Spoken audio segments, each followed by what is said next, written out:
Hola, buenas tardes. Un gusto saludarlos a todos, a todas, en esta tarde un poco fría, pero queremos que sea muy cálida para todos los que están presentes. Para nosotros es un honor saludar y estar hoy día en el lanzamiento de un gran amigo, de verdad, Bruno Serrano. Nunca nos íbamos a imaginar que este libro, una revisión, fuera tan importante su nombre, su condición, su obra, olla común. ¿Cómo nos iba a traer tantas cosas y remembranzas para este minuto? El que quiera conocer a Bruno tiene que leer este libro y el que lo conoce tiene que releerlo. Créanme que yo pensé haberlo conocido, pero cuando leí este libro lo volví a reconocer. Nos acompaña, por supuesto, Bruno, que va a hablar en unos minutos, que por supuesto va a declamar, me lo prometió, pero especialmente queremos saludar a Andrés Ursúa de la Sota. Hola Andrés, buenas tardes. Escritor, licenciado en letras, magíster en literatura, diplomado en gestión cultural, diplomado en edición y diplomado en community manager. Experto en comunicaciones, edición, gestión cultural, docencia y levantamiento de fondos concursables. Se ha adjudicado más de 15 proyectos del Consejo Nacional de Cultura y las Artes, editor general del sello Libro del Pez Espiral, productor general de Cielo Abierto, Festival de Poesía de Valparaíso, y actualmente fundador y editor del sello Provincianos Editores. Como escritor ha publicado destacados libros como Polvo de Ladrillo y Tetris, entre otros, obteniendo diversos reconocimientos de carácter nacional e internacional. Andrés, bienvenido, te escuchamos. Hola Beatriz, ¿me escuchan? ¿Sí? Qué bueno. Muchas gracias, gracias a Bruno por la invitación, gracias a Queleo, gracias a ti Beatriz y a todos los que están acá. Bueno, yo preparé un texto que tengo que transparentar un poco cómo escribí este texto.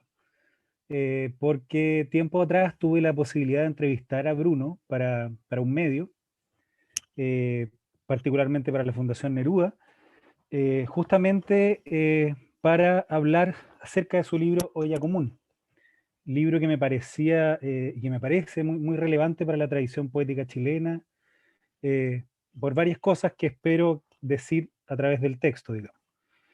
Y para esa entrevista yo preparé un texto que básicamente es más o menos, eh, sobre ese texto trabajé este texto de presentación que voy a leer acá.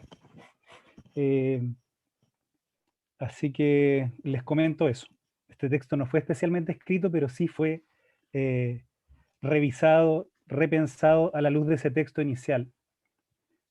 Eh, el texto lo titulé El país son las manos enlazadas, que es un verso de Olla Común. Dice así: en un video de teleanálisis del año 1985, el periodista Augusto Góngora señala que en Santiago, en esa fecha, existían 144 ollas comunes, las que alimentaban a más de 14.000 personas. Desde un inicio, a partir de la década de los 30 del siglo pasado, cuando la crisis del salitre hace que emigren miles de trabajadores a la capital en busca de mejores condiciones de vida, las ollas comunes se erigen como un símbolo del hambre y de la pobreza nacional, pero también de la gestión comunitaria y de la solidaridad profunda del pueblo. El Estado instala albergues en esos años para alimentar a los trabajadores del salitre que arriban a Santiago, y en las décadas siguientes las ollas comunes, autogestionadas por los pobladores, son utilizadas como un instrumento para enfrentar las huelgas. Como señala Góngora en el mismo video de teleanálisis, a través de ellas, los trabajadores proporcionan alimento a sus familias, promueven la solidaridad y dan a conocer su conflicto a otros sectores de la sociedad. Las ollas comunes no solo permiten sortear el hambre de un pueblo sumido en la pobreza, sino que se instalan como un elemento estratégico de la resistencia comunitaria y de la lucha política. En ellas se socializan las pugnas de los trabajadores con el poder y se va generando conciencia en el pueblo acerca de las injusticias y de los derechos sociales. Según la psicóloga y socióloga Clarissa Hardy, a diferencia de otros periodos de la historia de Chile, donde existieron coyunturas que suscitaron la organización de ollas comunes, como huelgas o crisis económicas. Durante la dictadura, estas no solo eran transitorias ni instrumentos de denuncia, sino que fueron respuestas más estables y permanentes de los sectores populares para sobrevivir. Algo parecido está sucediendo hoy, producto del contexto sanitario del país. Solo en la comuna de Lo Espejo, como advierte una nota de prensa de CIPER Chile, existen al menos 75 puntos en los que se produce y distribuye alrededor de 8.000 raciones de comida a la semana. Tal como sucedió en Chile en plena dictadura, durante la crisis económica de 1982, donde hubo un movimiento de solidaridad vecinal arraigado, estable y profundo, hoy las ollas comunes parecen aportar el único alimento para miles de chilenos durante la pandemia. El poeta Bruno Serrano, que fue parte del GAP, militante del MIR y participante activo del proceso político iniciado con el ascenso de Salvador Allende a la presidencia y de la posterior resistencia a la dictadura, tiene más que claro el origen, la historia y la experiencia misma de la convivencia social y de la organización colectiva de las ollas comunes. Su libro Olla Común se publica en Santiago en 1985. Aclaro que esta edición es del 88, ¿no? El mismo año en que el autor realiza un taller de escritura testimonial con relegados políticos de la población de Lo Hermida, barrio emblemático de las tomas nacionales, de las ollas comunes y de los procesos comunitarios y culturales de resistencia a la dictadura. Allí mismo, el documentalista Ignacio Agüero registró en 1977 los testimonios de la película 100 niños esperando un tren, donde un grupo de muchachos que asiste a un taller de cine autogestionado narra sus propias experiencias en dictadura. Dividido en 7 secciones o capítulos, el libro de Bruno se estructura en consonancia con la orgánica recolectora de las ollas comunes, abasteciéndose de una diversidad de fuentes, recursos y temas que da cuenta de la complejísima realidad del periodo. Uno de esos temas es el hambre, en tanto símbolo del abandono de los ciudadanos por parte del aparato estatal, y también como realidad misma, desprovista de metáfora. Entre los versos del libro refulge esta escena terriblemente reveladora donde un muchacho mira la bandera de Chile y la asocia con el hambre. Cito de Olla Común. Si un niño del margen de esta patria observa la bandera, verá una franja blanca como la leche ausente, sobre una franja roja como la carne fresca de la propaganda. Cierre de cita. Otro tema central en este diverso abanico de retratos propuesto por el autor es la latencia constante del golpe de Estado, que resuena como un eco a lo largo del libro y particularmente en el segundo capítulo, titulado La otra cara de la moneda. Cito: ya no hay eco del vuelo rasante descargando muerte contra el edificio, dice el poema Visita a la Casa Fantasma. También aparecen con fuerza las violaciones a los derechos humanos durante la dictadura. Como un acto como un acto de memoria viva, Olla Común dedica, casi a pequeños sorbos o cucharadas de una olla abierta y en plena ebullición, poemas a algunos ejecutados del periodo, y lo hace para dar cuenta de que el recuerdo es una forma viva que se opone a la muerte. Así aparecen, por ejemplo, Eduardo Charme, quien encabezó la primera huelga de los detenidos durante la dictadura militar y fue asesinado a balazos por agentes de la DINA en septiembre de 1976, o Manuel Guerrero y Santiago Natino, ambos asesinados en marzo de 1985 por agentes del Estado y conocidos por el caso Degollados. No obstante, pese a la violencia de la represión dictatorial descrita por Bruno, creo que en Olla Común, y aquí un elemento que lo distingue de otras publicaciones del periodo, habita una dosis de optimismo o de creencia profunda en el sentido fraternal de las personas. Un amor arraigado, en definitiva, por el ser humano, dado que, pese a lo terriblemente adverso del contexto dictatorial, en algunos poemas se desliza una esperanza en los procesos de resistencia comunitaria de los individuos, lo que configura, desde mi punto de vista, una poética de una conciencia política colectiva extraordinariamente definida, la que concibe al ser humano, y particularmente a las y los chilenos más comunes y sencillos, como sujetos eminentemente gregarios y solidarios. Cito también de Olla Común, para cerrar. ¿Para qué la poesía sino para juntarnos? ¿Para qué sino para unir nuestras miradas y extender las manos y aunarlas, compartiendo el pan y la esperanza? El país son las manos enlazadas. Ese es el texto que preparé. Bueno, desde luego que tremendo agradecimiento a Andrés, que ha leído y releído la Olla Común y que la encontró, la compró, la revisó, y al interior de esa Olla Común venía un recorte de Fortín Mapocho. Sí. Trabajamos un tiempo en el Fortín Mapocho también, y ese recorte fue una de las tantas columnas que publicamos en el Fortín y que estaba dirigido a las prisioneras políticas que estaban en Coronel, en la cárcel de Coronel. Ahí la está mostrando. Sí, y se llama En Coronel tienen quien escriba. Y Andrés destacó algo muy singular: la relación entre las que estaban prisioneros en las cárceles y los chinchorreros o los chicos que recogen el carbón para poder comer, que lo sacan de los camiones y todo eso, y los perreros, ¿no? Que también de alguna manera están encarcelados por el sistema, pero digamos fuera de la cárcel propiamente tal. Bueno, yo quiero primero que todo agradecer a Beatriz, a Paulo, que es el técnico aquí, y al Andrés por abrir este espacio, ¿no? Eso es notable. Aquí la librería que leo se ha transformado un poco en lo que era, haciendo una relación histórica, un poco lo que era el Bosco, ¿eh? Una especie de centro cultural que está abriendo las puertas a las manifestaciones literarias y todas estas presentaciones tan necesarias en este tiempo. También quiero, digamos, destacar bueno, la Gedi Navarro, que fue la que desempolvó el libro y que lo reconstituyó y lo redactó, o sea, no lo redactó, lo rediagramó, ¿ya? Y que realmente fue la que impulsó esta idea de hacer un facsímil, ¿eh? Un facsímil en profundidad, cuestión de que el libro en sí, tal cual como fue hecho hace 30 años atrás, apareciera en el presente y el mismo libro fuera como un objeto, digamos, representativo de la historia de aquel tiempo. Entonces, dentro del libro hay errores, hay unas palabras repetidas, pero no se corrigió nada. O sea, esa Olla Común quedó tal cual como salió la primera vez el año 85 y la última vez el año 88, que fue precisamente este facsímil.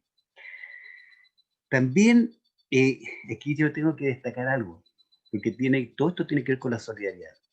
La Ellen Hughes es una fotógrafa chilena, norteamericana, chilena, asentada en Chile hace mucho tiempo, que fue parte del grupo de fotógrafos que durante la dictadura se jugaron el pellejo dejando imágenes de las diferentes situaciones que ocurrieron en el país durante los 17 años. Y ella me cedió estas fotografías. Las fotografías que están dentro y en la portada del libro son todas de la Helen Hughes, que es una excelente, una extraordinaria fotógrafa, pero que también tiene ese agregado que es: yo fotografío lo que vivo, y voy hacia dónde están ocurriendo las cosas, ¿no? Y con un sentido social muy, muy profundo. Y bueno, darle ciertas disculpas a la Isidora Vicencio, que yo le había pedido que también presentara el libro acá, pero se lo dije muy a destiempo y realmente la confundí. Yo voy a hacer un detalle mínimo, ¿ya?, que es un poco acerca del entorno en que surge este libro, La Olla Común. La primera edición del año 85, llevábamos 12 años de dictadura, en el país pasan algunas cosas que hay que destacar. En marzo son degollados el profesor Manuel Guerrero, el sociólogo Manuel Parada y el dibujante Santiago Nativo, que fue lo que aludió Andrés, ¿ya?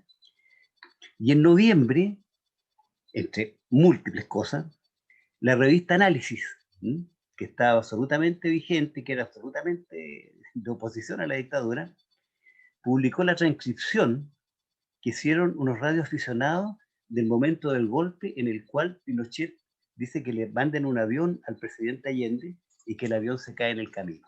¿Eh? Eso quedó pero clarito, había mucha gente que dudaba al respecto, pero así fue.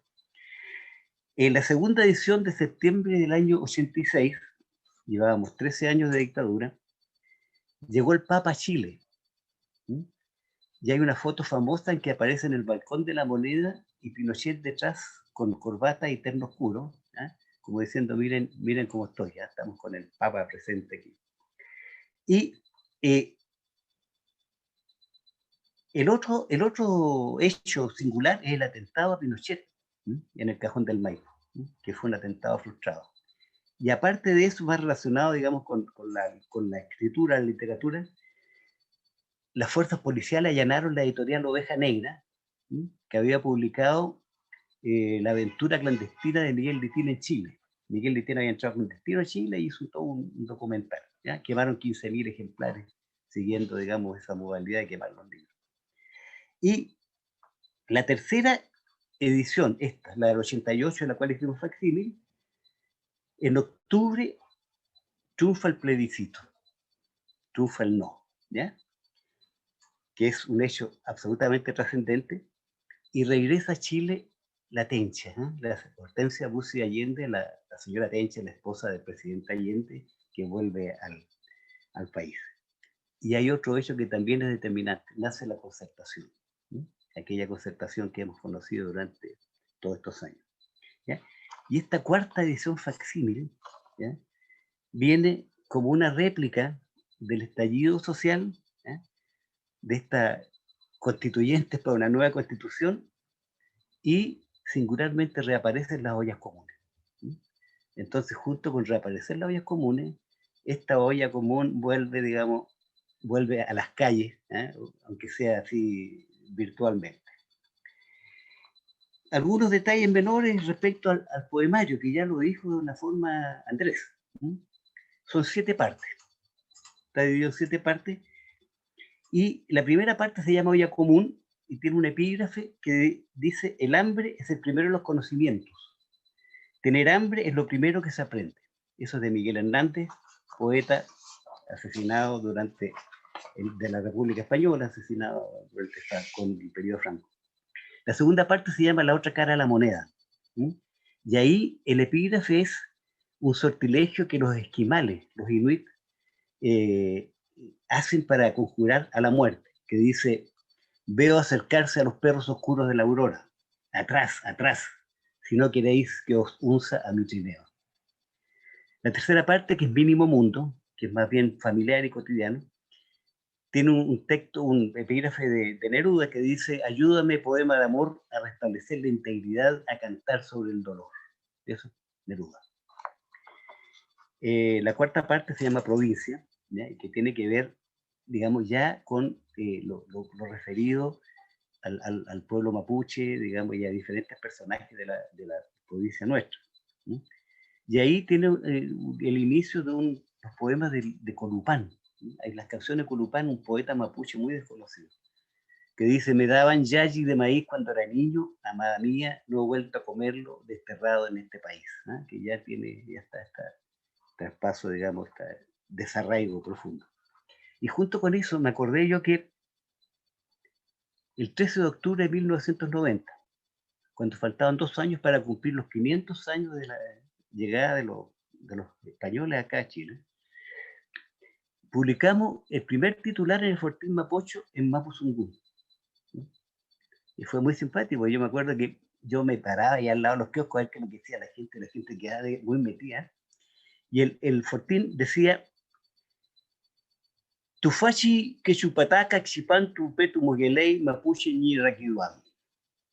Y todavía me acuerdo que hay unos viejos, mira, ¿qué crees de esto? Dice, ¿qué pasa? Y abajo en chiquitito venía la traducción, ¿eh? Y la traducción decía: en estos 500 años todavía está vigente el pensamiento mapuche. ¿Ya? En ese tiempo, el año 90, estuve también vinculado en el tema de los derechos humanos con José Luis Wilcamán, la del Consejo de Todas las Tierras, y con Domingo Culicoy, que era el huerquén, el mensajero del pensamiento mapuche, y ellos me ayudaron desde luego a construir esa frase, ¿eh? Entonces fue singular. La quinta parte se llama convocatoria, ¿ya? Ahí hay una especie de llamado a la rebelión, ¿eh?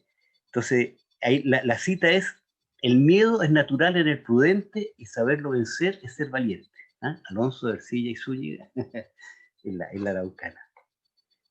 Y en Eclipse, que es la sexta parte, donde ya viene, digamos, más contundente la parte de los horrores de la dictadura, dice: yo no quiero que me encierren a morir como un traidor, yo soy bueno y como bueno moriré de cara al sol. Es José Martí.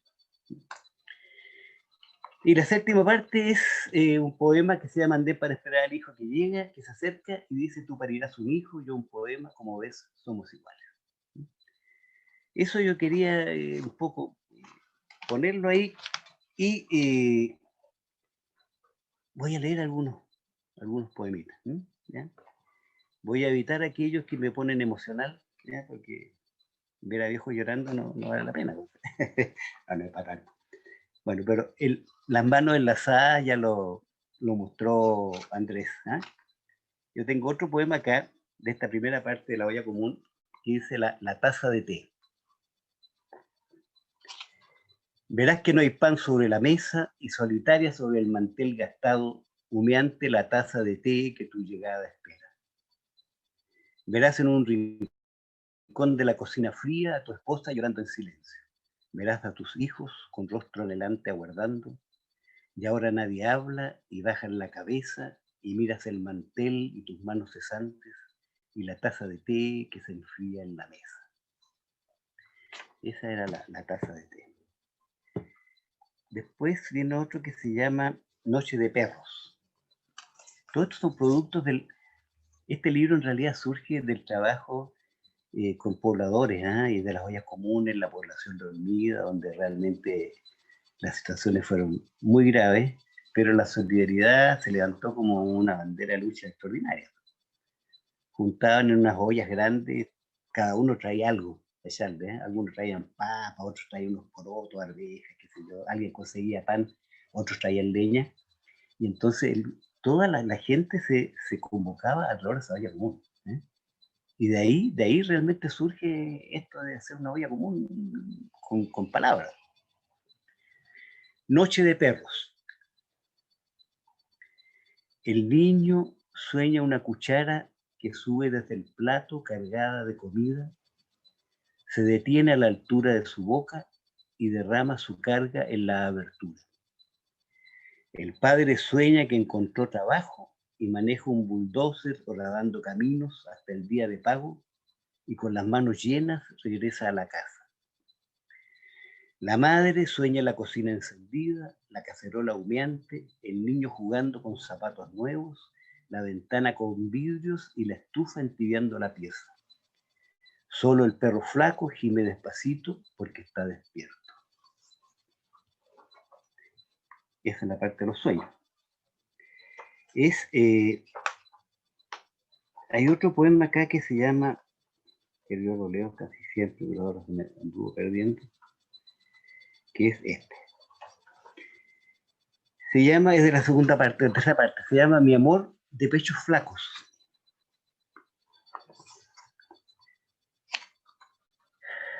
El alba cruje el cuerpo gris, abandona la cama, no hay espejo.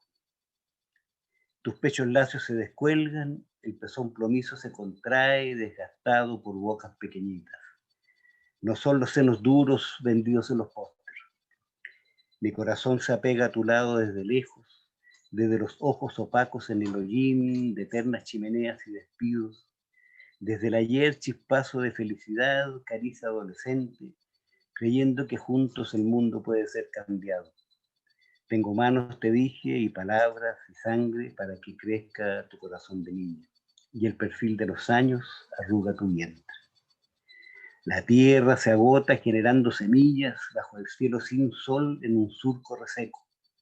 Las nalgas tensadas se aflojan, las piernas sembradas de venas, la eternidad de pie, los sin fin hospitales, el perpetuo ser pobre. Tus manos blanquean de artesas, se truncan de escobas, se tragan de platos, lavazas, de polvo, se cubren de agujas. Afuera muy alto las abejas reinas de esta sociedad mezquina se cubren el rostro con la luz morena que nuestro canal de miserias produce. Y tú, mi oscura triste de los pechos lacios, con hambre acogiendo la noche, cruzada de vientos y vestidos rotos, enhebrando angustias al gemir de una vela, tú, que eres mujer, madre y compañera mía, no conoces la miel. Mis ojos te buscan bajo tu vestido ajado, delgada esposa, tierna mía, arrugado amor, y de pronto es noche, el tejado cruje, mi mujer la hermosa se aprieta mi cuerpo, te beso los ojos, me besas las manos.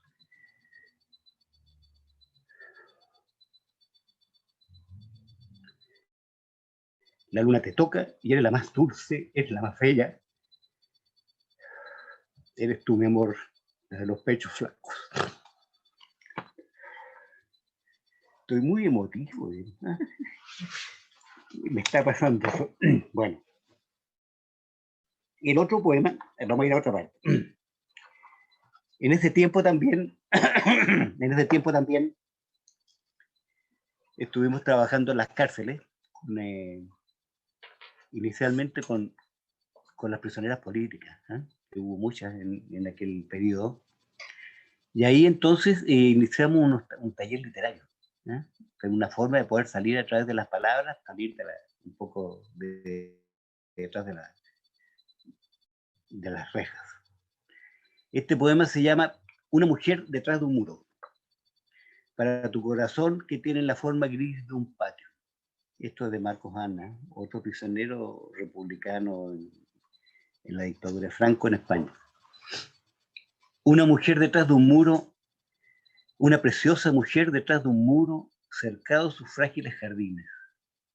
Una mujer, un árbol poderoso, el viento mueve sus hojitas, una mujer mejilla enrojecida, puerta de hierro tras la espalda, el aire de la tarde atraviesa los barrotes, los pasillos oscuros, los candados a muerte, la mano de uniforme, una mujer escribe en la oscuridad de su cuerpo encarcelado. Afuera llueve, caen hojas, sobre el techo del penal resuenan golpecitos, lejanos ecos de otro golpe, recuerdo de golpes sobre el cuerpo. Una mujer tendida en su litera lee este poema. Afuera se empañan los vidrios de los autos, se besan las parejas, brillan nocturnas de humedad las calles. Adentro, una mujer se lee a sí misma, no sabe que ella es el poeta. A ver, vamos a ver otra cosita. En la parte de provincia, publicamos este poema en Mapuzungún, que dice lo siguiente. Kim la fui feich reloj kuifique mapuche mayan. Kakim la fui feich reloj kuifique mapuche yen. Feyein ram tu la fuñi, tunte oranei, tunte prayan tu, pique fuñi ran tu fel. Femnechi yudem yuken, epe guñi, epe antu, cofique wen, los paitri papayan tu. Ella ligüen, puligüen, malewan tu, huitraprachan tu, ranian tu, huitrayan tu, kelinan tu, nakinan tu, pichile huechan tu, fel pun, fel trafuya, kudoale yapun, conchifu chapun, rani pun, quillipelel, petuñi wilnon, fuchapun, ñeñechen, calfueño, mapuche, fuchapun, kakim, la fuifechi, reloj, cuifique, mapuche, huelen, huincayen.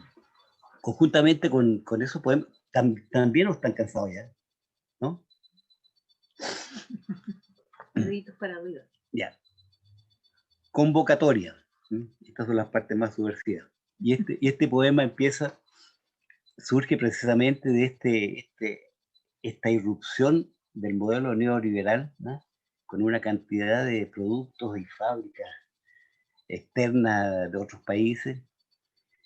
Y entonces la convocatoria dice: venid, recios vendedores de maní confitado, de sustancias y tortas curicanas. Venid, fotógrafos ambulantes con máquina de cajón y fotos fantasmales blanco y negro. Venid sonoros organilleros con bombos y platillos, con loros viejos y monos saca suerte, pálidos vendedores de globos coloridos, artistas creadores de gloriosos volantines, venid anochecidos ciegos con acordeón, violín o con guitarra. También los reyes del mote con huesillo, del pescado frito y la sopaipa, las amasadoras de las caldúas empanadas, los espigados de las cabritas made in Chile, los callados fabricantes de escobas del derrotado monopolio de los ciegos, los tensos aspiradores de somieres, los volátiles de los remolinos de papel, los ásperos gafites con cautín casero, los acerados afiladores de cuchillos, el que aúlla en las calles la gloria al pulento.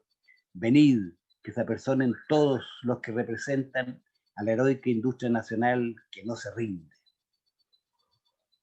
Hicieron un llamado a la lucha, ¿eh?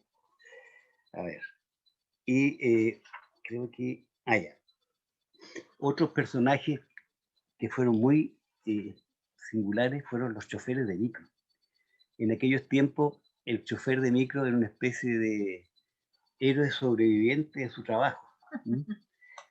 Porque la micro, primero que todo, la gente pagaba con billetes. ¿Sí? Entonces el chofer manejaba y a su vez iba dando vueltas. Tenía una cajita con monedas, pero a su vez tenía que tratar de ganarle los pasajeros a la otra micro, ¿sí? Que también venía rajada, tratar de que no se le metiera gente por la puerta trasera, ¿ya? Que no se le cayera a la gente, no atropellara a nadie, no chocara. Entonces era una cosa singular. Y además que no trabajaban 6 horas, trabajaban 12 y 14 horas al día para poder parar la olla. Y un amigo de acá de Valdivia, vivíamos en Santiago en ese tiempo, llegó a vivir allá. Iba a estudiar en el Conservatorio de Música y quería estudiar cello.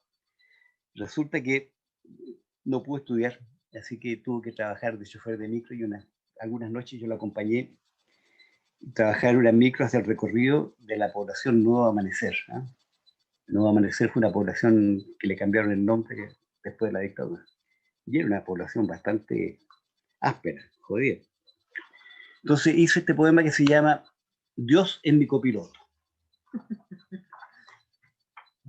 En realidad tendría que tener un copiloto así para poder sobrevivir. Dice, está dedicado a Yuri Silva, chofer del recorrido Nuevo Amanecer. Hombre circular, ojos de manubrio, cara de rueda, nariz de tuerca o engranaje, brazos de diferencial, vértebra de carburador, sonrisa parca de bujía. Hombre apretador de embrague, acelera, mete la primera, señaliza, corta boletos, cierra la trasera, frena, pasa con roja las esquinas. Hombre mira por retrovisor, cuenta monedas, estira billetes, entrega vueltos, mira el lateral, embala la segunda, toca la bocina, embraga, adelante, insulta, prende un cigarrillo. Dios es mi copiloto, frena, acelera, se hace tarde, enciende luces, otro rollo de boletos, la radio aúlla, cruje el cigüeñal, me rechinan las válvulas del vientre, se retuerce la caja de cambios del cerebro, ya no frena, todo es calle atochada, avenida repleta, esquina curva, semáforos inyectados, balata agonizante, bocinas infernales, todo el país recorrido en la jornada, toda la gente del país transportada en una tarde, todos los insultos del país en un instante, todos los motores del país al unísono rugiendo en un momento, todos los choques del país milagrosamente evitados en el día. Gracias, gracias Dios por ser mi copiloto. Era la única forma de sobrevivir en italiano. Y yo creo que eso sería. Con eso yo creo que es suficiente castigo para nuestros participantes. La magia de la televisión. Bueno, es muy emocionante lo que está pasando aquí. Yo me imagino que se ha traspasado a través de la plataforma. Quisiéramos saludar a las más de 20 personas que se han conectado, amigos, hermanos cariñosos de las letras. Bruno, como ustedes saben, traspasa muchas emociones y la verdad es que pese a la situación en que estamos, quisiera contarles que para nosotros conocer a Bruno también fue muy emocionante. Lo que hacemos con él, lo hacemos con el mayor gusto. Esto es reparación, reparación y reparación. Y creemos que es una él y Heidi son incansables, incombustibles, los bogadores que más cruzan el río. No quiero dejar a nadie afuera, pero bogan, reman por todos nosotros y todas nosotras. Quisiera darles la palabra. Bruno nos podrá comentar. Él tiene historia, ustedes saben, para toda la noche, pero quizás bueno, contarles cosas importantes, como siempre. La labor de Fértil Provincia, estos son prácticamente autoediciones. Está a la venta el libro, está en la página, está en nuestro local. Olla Común tiene muchas ediciones, esta es la tercera edición del año 88, como decía Andrés. Y bueno, invitarlos a comentar, así que por favor abrimos los micrófonos. A mí me gustaría preguntarle algo a Bruno. ¿Puedo partir preguntando? Dale. Sí, mira, aprovechando que vi que está conectado, no sé si todavía, pero unos minutos atrás vi que estaba conectado Jorge Polanco. Tiempo atrás, él en una actividad que tuvimos conjunta, decía que había un autor, no recuerdo quién, que decía que más que trabajar géneros literarios, había que encontrar un modo de ser en la escritura. Y lo saco a colación eso porque tengo la impresión, pese a que yo a Bruno no lo conozco en profundidad, hemos tenido un par de conversaciones, pero me da la impresión que su escritura es muy representativa de él como sujeto y que en su escritura no hay una escisión o una diferencia entre su escritura y su trabajo político, su trabajo comunitario o su vida, digamos. Eh, lo digo justamente por lo que acaba de comentar. Él vuelve constantemente al contexto, él vuelve al momento. eh, entonces, te preguntaría eso, Bruno, para empezar, si tú crees que tú encontraste un modo de ser en la escritura o si tú crees que eh, tu escritura es una extensión más de tu trabajo político, de tu trabajo comunitario y finalmente de tu experiencia cotidiana, digamos. Porque creo que tu escritura justamente está muy relacionada con la experiencia. No se ve esa diferencia que a veces uno ve en otros escritores entre experiencia y escritura, sino que aquí están unidas, es como si fueran parte de lo mismo. Eso te preguntaría. Mira, yo, escucha, en la entrevista que tú me hiciste, pusiste un término que para mí era preciso, poeta en terreno. Perfecto. Para mí esa fusión fue determinante, me la aclaró a mí mismo también al respecto. Lo que ocurre es que no, para mí está totalmente ligado, y no es un acto racional, la escritura de la acción misma realizada. ¿Eh? Si tú ves que la mayoría de los poemas surgen, digamos, frente a circunstancias muy específicas, el degollamiento, qué sé yo, la lavandera, y un modo de ser, fíjate que fue interesante el término y la forma de enfocarlo. Yo no creo que sea un poeta. Poesía me sale como consecuencia de las cosas que uno hace, ¿ya? De lo que uno ve, de lo que uno siente, que debe ser, digamos, en el sentido social, ¿eh? Porque yo creo que todos los poetas, digamos, de alguna forma su vida está vinculada totalmente. Pero yo creo que no es una extensión, yo creo que es un complemento. ¿Eh? En este caso, la salida poética está vinculada absolutamente con la parte social, con la parte política, con esta relación con los seres humanos que nosotros somos, ¿no? Con el amor. Yo siento que hay algo ahí bien especial, que a esta edad ya puedo decirla con tranquilidad, que en aquellos tiempos era difícil hablar de eso. Creo que el amor tiene que ver con eso profundamente. En nuestra militancia más dura al principio, hablar del amor era pensar que no se puede ni siquiera hacer una acción militar, pues, porque la palabra está un poco vedada, ¿no? Está contradictoria con la acción social propiamente tal. Pero yo creo que en el fondo eso, ¿no? lo que une es toda esta creación, es más bien un sentimiento amoroso, ¿no? Donde confluye también el dolor y todo eso, y lo que hablábamos hace tiempo atrás, pues, o sea, todo esto transcurre entre la vida y la muerte y entre el amor y el desamor. Eso es la rosa de los vientos, digamos, que a uno nos rige. Entonces yo creo que son complementarios, ¿eh? En la medida en que uno empieza a trabajar, el tiempo que hemos estado trabajando con las comunidades indígenas también han surgido textos, escritura y otras cosas, y que están vinculadas con eso. A lo mejor si me dedicara a carpintero de orilla, a fabricar barcos también, por ese lado. Pero es complementario, Andrés, yo siento que es complementario. Fíjate que no me lo he planteado, no me lo he planteado nunca. A mí era como tomar aire, o sea, como respirar. Salían tranquilamente los poemas, los escribía hasta los boletos de las misas. Claro que me ha ido abandonando un poco la poesía, ¿eh? O sea, eso es verdad. De eso es por la edad ya. ¿Qué otras preguntas hay por ahí? Estoy viendo una cantidad de gente queridísima, ¿ya? Pero no los veo a todos. O sea, aquí veo a Ingenio, Taloyeta ahí, también Manuel Martín, desde luego. ¿Se escucha? Hay preguntas. ¿Se escucha? ¿Quién es? Juan Guido. Ajá. ¿Aló? ¿Quién? Sí.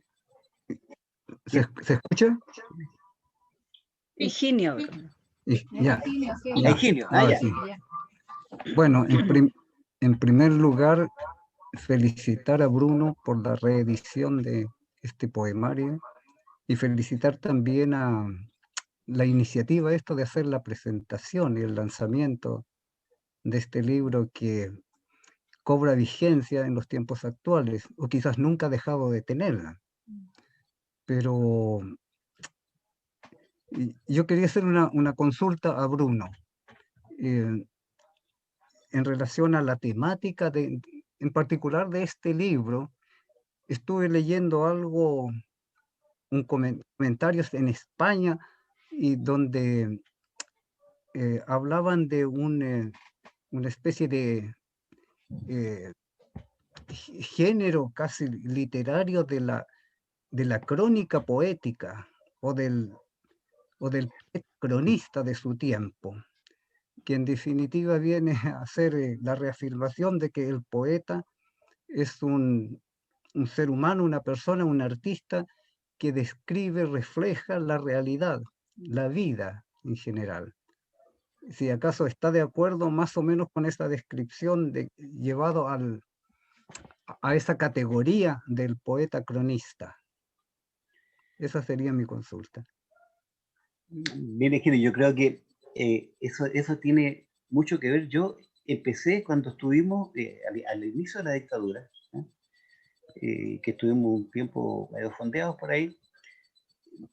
Los cronistas, traté de leer muchos de los cronistas, porque sentía que la historia de alguna manera se estaba asentando, que todas las respuestas estaban en el pasado, ¿no? Todo lo que pasaba ahora no era para el futuro, era respuesta en el pasado, como dicen los mayas, ¿eh? Todas las respuestas están atrás, están en adelante. Y la crónica tiene que ver, si uno piensa en Alonso de Ercilla, que van con la pluma y con la espada, ¿eh? Que van conquistando y a la vez abriendo espacios, descubriendo. Yo creo que sí, tiene mucho que ver, ¿no? Yo creo que esto de ser cronista también es producto de las experiencias de vida que uno ha ido desarrollando, ¿no? O que le ha tocado participar, ¿no? Y lo que decía antes, por ejemplo, esta olla común tiene mucho que ver con una crónica de las ollas comunes de la población reunida y de otras poblaciones, ¿no? Si uno lo mira desde ese aspecto, tiene crónica, ¿no? Y el conflicto que siempre se produce es cómo traduzco a poemas, ¿eh? Algo que es más bien un testimonio, ¿eh? O que es una crónica, ¿ya? Y me acuerdo que en estos tiempos, ya en los años 80, conjuntamente, 85, 86, por ahí, en la Sociedad de Escritores y en otros grupos, se discutía mucho que si era poesía política o si era poesía lírica o si era poesía no sé qué. Entonces había una duda y había un cierto rechazo hacia la poesía que estaba vinculada a lo social. ¿Por qué? Porque parece que no encajaba dentro de los cánones, digamos, más catedráticos de la historia. Y yo creo que siempre hay crónica. Por lo menos en algún sector de los escritores o de los poetas siempre hay una crónica que está latente. Y en el caso mío, instintivamente, porque yo no soy un ser muy racional en la cuestión literaria, no sé mucho tampoco de literatura, o sea, yo escribo, leo, qué sé yo, realizo talleres y otras historias, pero no soy un académico, ¿no? ¿Ya? Por suerte, perdón, no quiero ofender a nadie, pero no he podido, mi cabeza no ha alcanzado a relacionar las cosas tan bien que me pongan ciertas trampas para hacer poesía. Yo escribo con equívocos, con cualquier cosa, o sea, sin falta de ortografía, eso sí, pero no tengo molde, ¿eh? O sea, no, yo siento que no sigo la ruta del éxito, ni mucho menos, Dios me libre, o sea, yo escribo como siento, como creo que debo escribir, y punto, ¿eh? Sin entrar en guerra con nadie, desde luego, no es necesario. Pero sí, yo creo que tiene mucho que ver una poesía crónica, ¿eh? Incluso el año 65, 64, ¿sí? Que estaba yo más bien vinculado a la pintura, al teatro, todo eso no escribía mucho. Escribí un texto que se llamaba Poesía Crónica. ¿Sí? Y es un texto que yo lo leo ahora y me da cierto rubor, ¿eh? Pero que era la de un poeta que luchaba contra el invierno, ¿sí? Y que al final ganaba la primavera, etc. Todas esas cosas que uno escribe a los 18 años, los 20. Y era poesía crónica. Y yo creo que instintivamente, y claro, tenía algunas lecturas, eso sí, instintivamente trataba también de dejar una constancia, ¿sí? con lo que escribía y en términos poéticos. Habíamos tenido en esos años, el año 64, 65, no existían los talleres literarios. Y subimos con otro amigo que se llamaba Aliocha, le decían, que escribía poesía también, y yo también había empezado a escribir algunas cosas. Y nos invitaron a una especie de taller secreto, ¿eh? Que había ahí cerca de Estación Central, en un segundo piso, y había 3 o 4 escritores que nosotros teníamos que idea que eran escritores, ni mucho menos, y nos invitaron. Entonces nosotros fuimos y leímos nuestros pobres poemas y nos hicieron pedazos. Nos pegaron de arriba para abajo, que era una basura.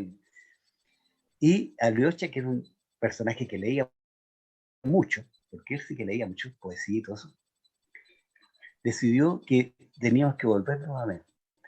Entonces él copió un poema de Rimbaud y yo copié un poema de Baudelaire y los llevamos como que eran poemas nuestros. ¿Ve? Entonces en transición leímos nuestros poemas y nos hicieron tiras también. Entonces ahí nosotros sacamos los libros que aquí está Rimbaud. Terminó como, o sea, nos sacamos prácticamente a matar, pero fue la comprobación de que realmente la crítica tenía mucho de subjetivo, o sea que no había mucho que contar ahí.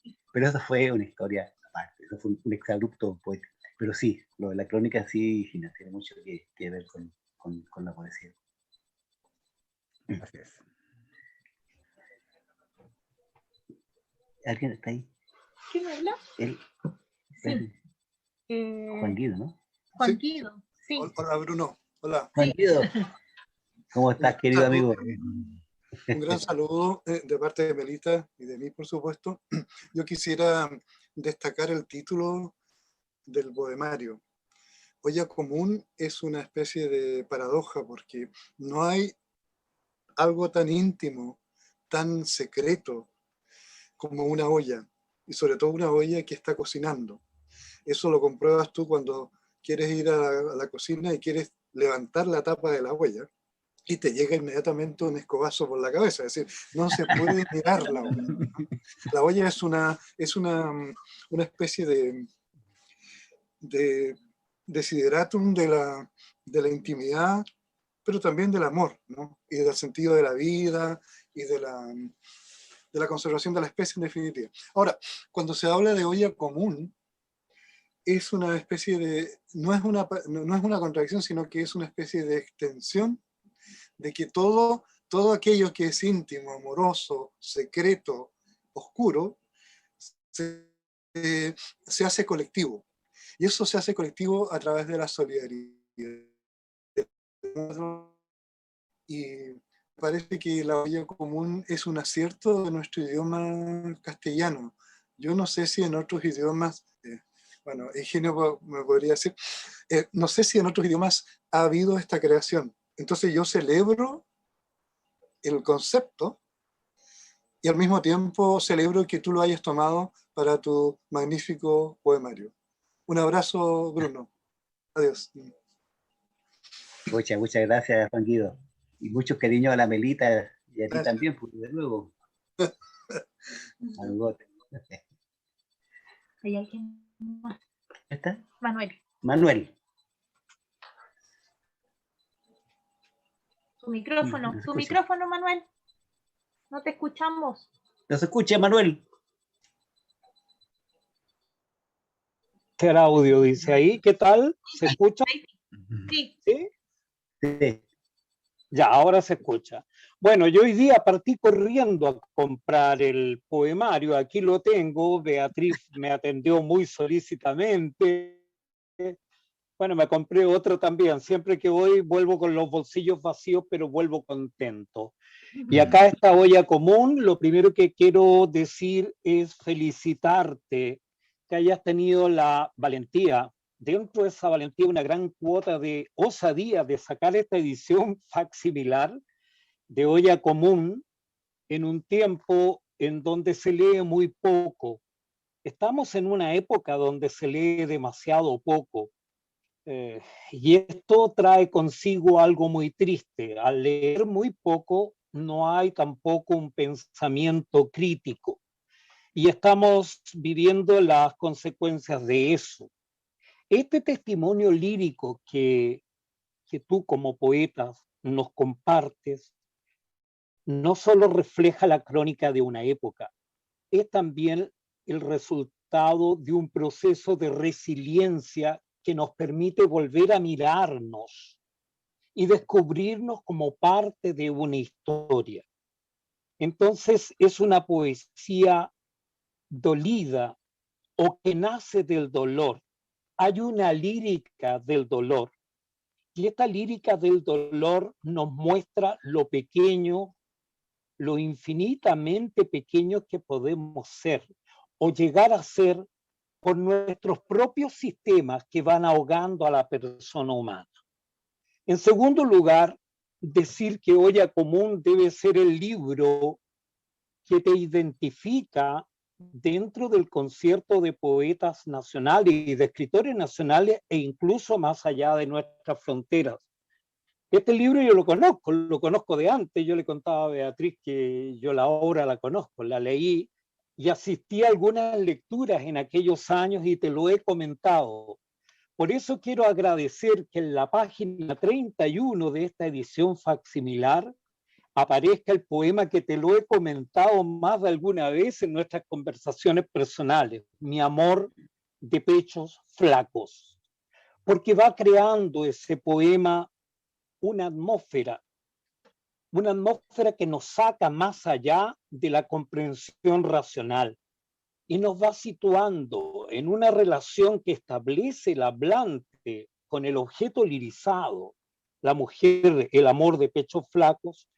Se va dando una entrega, una simbiosis de dos personas que logran amarse en un espacio dolido, en un espacio de dolor, en un espacio donde han sido traídas todas las miserias, en donde se sufre.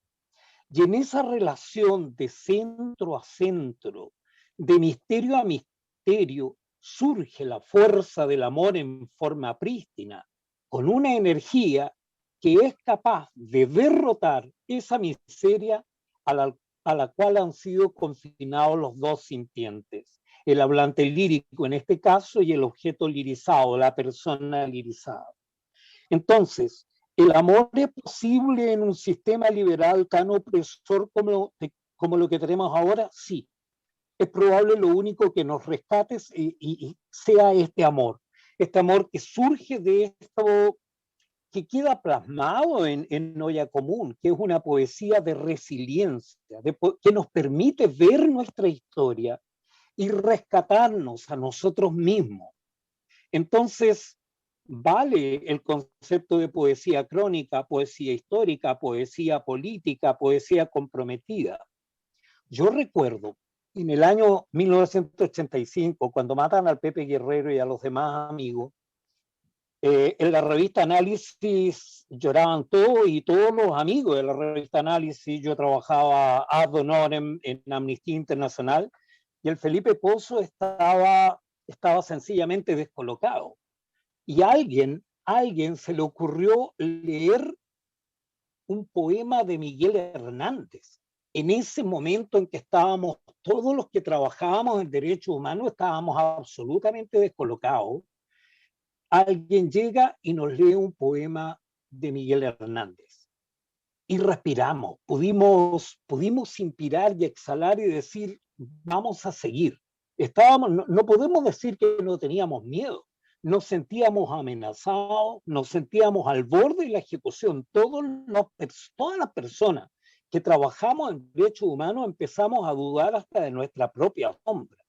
Y cuando llegaban a nuestras casas, y particularmente a la mía, y quisieron raptar a mi hija mayor, que en aquel entonces tenía 2 años, 8 meses, yo me desarmé. Entonces, cuando yo leo Olla Común, asisto a ese escenario doloroso que está en la historia nuestra, que no puede ser negado por más que el sistema actual quiera borrar con el codo la sangre de muchos que cayeron, ¿ya? Y que nos trae tanto dolor. Por eso te agradezco que hayas tenido la valentía, la osadía de volver a publicarlo ahora en esta edición facsimilar. De verdad es algo que nos vuelve a dar luces. Bien decía Jaime Balmes, la experiencia ilumina el pasado, pero sí, esas luces que alumbran el pasado también nos dan ciertas seguridades para seguir creyendo que en un futuro podamos llenarnos de este amor lirizado que muy bien lo tienes en la página 31 de Olla Común. De verdad te lo agradezco, Bruno, y te felicito. Eres un resiliente de las letras y así lo reconocen muchas personas que de distintos puntos están colaborando con este proceso lírico. En una conversación pasada de hace algunos días, no más de una semana, con Valesca Pinojeda, que está en Nueva Zelanda, ella me encargó especiales saludos para el buen Bruno, con esas palabras. Entonces, tú eres un poeta no solo reconocido, sino muy querido. Y debe ser este libro el que más te identifica y el que más nos acerca a ti. Gracias por eso, Bruno.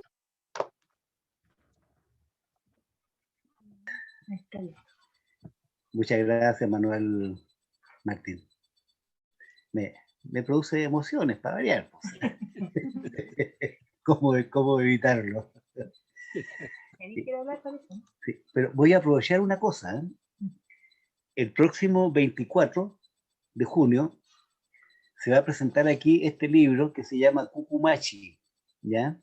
Por si el autor no lo sabía, se lo comunicamos. No sabía la fecha. ¿Ya? Cucumachi es el segundo libro que publica Manuel Martín, ¿ya? Y es un libro poderoso, ¿ya? Publicado por la editorial Fértil Provincia. He dicho. Va a estar aquí entonces el 24 de junio y se les va a mandar la invitación. Muy bien, ahí estaremos. Invitemos a Manuel. Y de luego invitamos a Manuel para que venga aquí. Voy. ¿Más preguntas? Sí, ¿había más preguntas? La Heidi parece que levantó. ¿Hay más preguntas o no? ¿Alguien levantó la mano? yo no quiero hacer una pregunta, sino así como que decía el Guido, que el que se mete en la cocina se mete en la olla, meter la cuchara, quiero. Y es lo siguiente, ¿podrías mostrar la colección, o sea, nuestra nueva edición? Porque tú como que lo contaste como que la última edición era en 1988, pero esta es la última. O sea, la última es la reedición facsímil de aquella, y tú no la has mostrado, y sería muy lindo que mostraras algunas de esas fotos de la Helen, que son muy bellas. No mostraste el libro, nunca lo has levantado, tal vez no lo tienes ahí. Ahí está. Entonces Ahí adentro, porque ya por lo menos Emanuel lo levantó, pero creo que esa congruencia hay unas fotos demasiado bellas y que de algún modo complementan la poesía. No son adornos, son muy, muy bellas. Eso quería aportar. Sí, a ver, tienes toda la razón. Como siempre. Para variar, que tiene la razón, como corresponde. No, Eso también. las mujeres.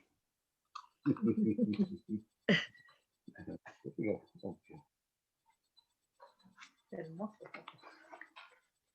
Esta es de las primeras reuniones de Mapuche cerca de Puerto Saavedra, donde ya se empieza a hablar del tema de la recuperación de las tierras de forma mucho más abierta.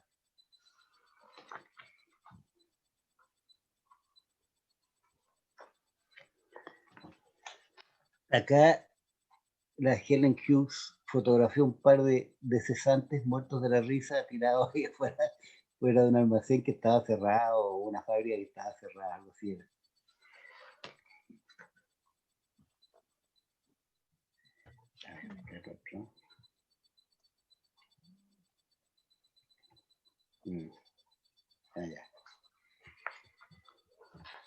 Y esta última es de la avenida Mata, con neblina, y es la foto que ilustra, digamos, que complementa el andén para esperar al hijo que se acerca. Porque después, al final, ella pone una foto de la fenecida estación central, con la neblina y una perspectiva muy singular. Pero, o sea, lamento tener que mostrar la cita, que casi no se ven, pero son unas fotos realmente muy, muy poderosas. Se agradece, Heidi, que me hayas recordado eso. No es necesario, gracias. Un homenaje. Si hay otra pregunta, se la podemos derivar a la subsecretaria Daza, por si acaso es muy complicado. Se va a unir Claro. al lanzamiento. No, hagan más preguntas, de verdad. O sea, Oye, que quiera hacer alguna pregunta. Yo, perdón, que de nuevo quiero preguntarte, tengo una duda súper puntual, Bruno, que me gustaría plantearte. Yo de alguna manera percibí en el libro, y lo mencioné en algún momento, como una especie de orgánica recolectora en el libro, que a su vez se relaciona mucho, tengo la impresión, con el proceso de las ollas comunes como tal. ¿Y por qué digo orgánica recolectora en el libro? Porque el libro, bueno, son 7 secciones, 7 capítulos, hay muchas citas, como las nombraste anteriormente, cada capítulo tiene una cita, un epígrafe inicial, digamos, están las fotos. Entonces yo concibo el libro como una olla común también. No solo es con el título olla común, sino que en su andamiaje, en su forma de articularse, se relaciona con esa orgánica recolectora propia de la olla común. Entonces me gustaría preguntarte si tú lo concibes así y si ese gesto o esa articulación fue consciente de tu parte o no, o de parte del proceso editorial, no lo sé. Primero, si percibes que hay una orgánica recolectora en el libro, y luego si te parece que fue algo consciente o no, en el proceso de edición o de escritura.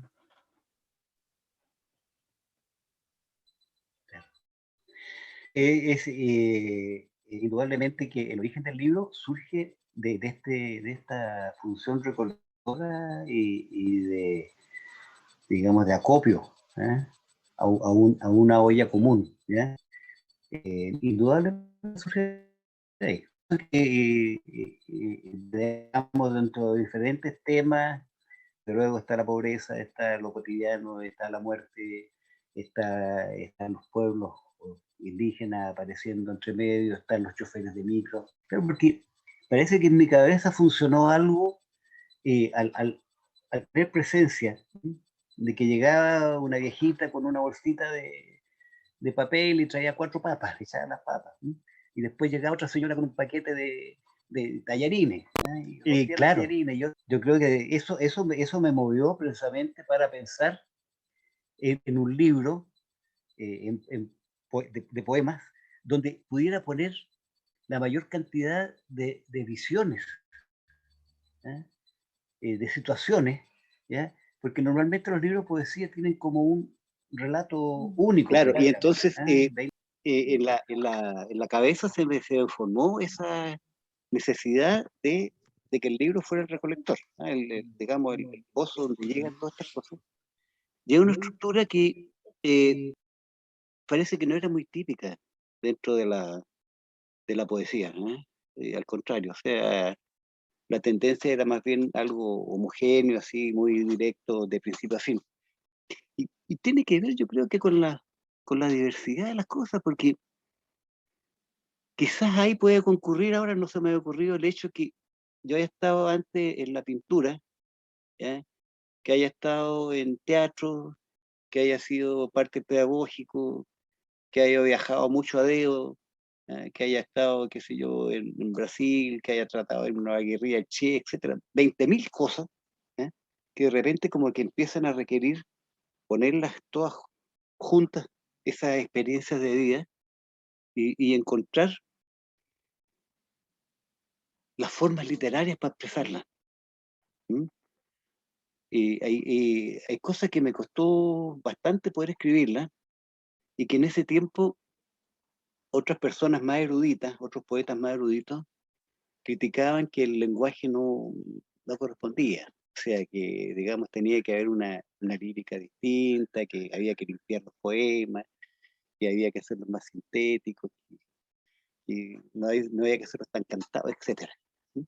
Pero en el fondo, eh, era como la palabra tosca, ¿eh? Una palabra áspera, digamos, surgía. No tenía mayor capacidad para decirlo de otra manera, ¿eh? Pero la idea de fondo precisamente es, como tú dices, Andrés, o sea, es la olla común, ¿eh? El libro es una olla común, ¿eh? Tal cual, ¿eh? Y está escrita por, también tuyo, un poeta en terreno, lógico, si no era un poeta en escritorio, ¿eh? Era un poeta que estaba metido entre las ollas, qué sé yo, porque fue mi opción también. O sea, cada poeta, cada escritor tiene su capacidad para optar. Pero sí, porque te fijas, hay una variedad de temas que están ahí puestos, y que la intención de fondo, que no sé si se logra medianamente, es tratar de dar una visión completa, ¿eh? Lo que hablábamos antes, entre el amor y el desamor, la vida y la muerte, ¿eh? Todo esto circula dentro de esa rosa de los vientos, que trata de poner el libro. Y es una estructura que yo después la encuentro en un otro poeta que mucho tiempo después hace un libro, que incluso le pone un título muy parecido, pero hay una estructura también, digamos, dentro de los mismos ámbitos. Y eso quiere decir que de alguna forma se abrió un espacio, ¿ya? Un espacio para poder hacer algunas cosas. Ahora, todo esto no tiene nada que ver con esta necesidad de ser famoso, ni mucho menos. Te digo de verdad, o sea, yo escribí a contrapelo, ¿ya? Eh, no me interesó ni me interesa, ¿ya? Con la gente que me quiere ya me basta, no necesito ser más famoso para que me quiera mucha gente, que sea un desastre de tener que estar respondiendo, etc. ¿Por qué? Porque fíjate que eso también es producto de casi una experiencia anecdótica. Tuve un amigo que murió, que llegó a ser muy famoso. ¿Ya? Entonces tenía, no sé, 500 personas, 600, que le preguntaban por sus libros, que le escribían, qué salía, que tenía. Y de a poco eso empezó a bajar. ¿Ya? Entonces de las 500 personas quedaron 300, 200. Y al final, cuando yo lo conocí, poco antes que él muriera, estaba muy amargado, porque había muy poca gente que lo reconocía en la calle. ¿No? Y entonces él sentía que el mundo se le acababa, o sea, de haber sido famoso. Yo le decía, oye, pero entonces la fama es una peste, pues. O sea, está pésimo, o sea, te va a morir en el momento que la gente se olvide de ti, pero seguramente tu esposa te quiere, decía, "Ay, tus cabros chicos, ¿sabes? Tus nietos". Y yo creo que con eso basta. La fama es un peligro. O sea, la fama en esos términos, ¿ya? Es un peligro. Es buena la fama a los Miguel Hernández, qué sé yo, a los Javier Heró, ¿ya? Cuando realmente se siente que lo que han hecho eh, entrega alguna cosita entre medio, pues, un saquito de arena para la cultura, o para que porque eso le da sentido a la vida también. He dicho. Gracias. Sí.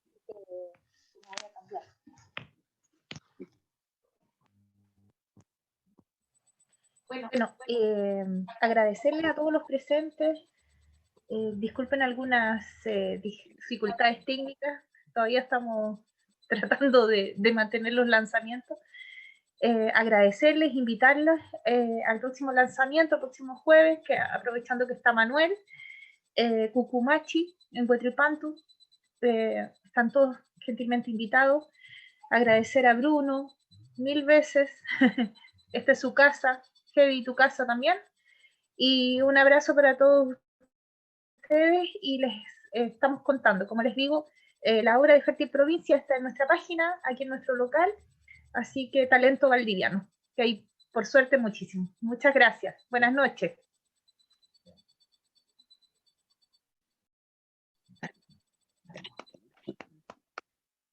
Adiós.